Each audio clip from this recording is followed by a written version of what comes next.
Hello বন্ধুরা, তোমরা সবাই কেমন আছো? আমি অনুরাধা আবারও এসে গেছি একটা রান্না নিয়ে। আজকে করব দুধ পটল। এটা সম্পূর্ণ নিরামিষ।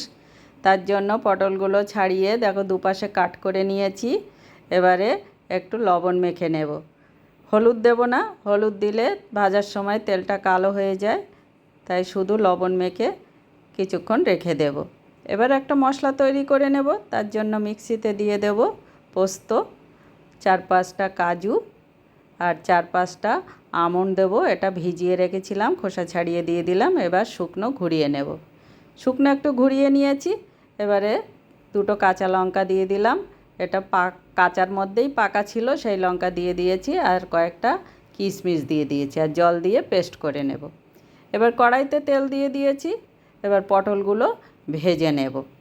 আমার ভিডিওগুলো যদি ভালো লাগে লাইক, শেয়ার, কমেন্ট করো, আর পারলে একটু ফলো করে দিও।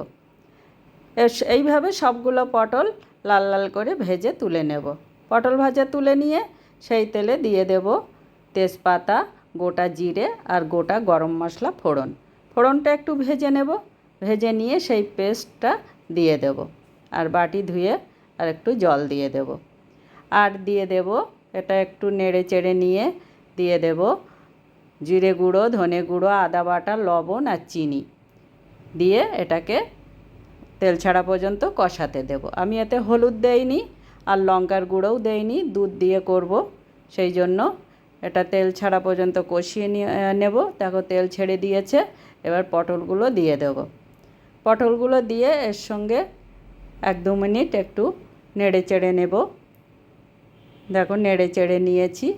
এবারে দিয়ে দেব দুধ। যেমন তোমাদের যদি একটু ঝোল ঝোল লাগে, একটু বেশি দুধ দিতে হবে। আমি এইরকমই দিলাম,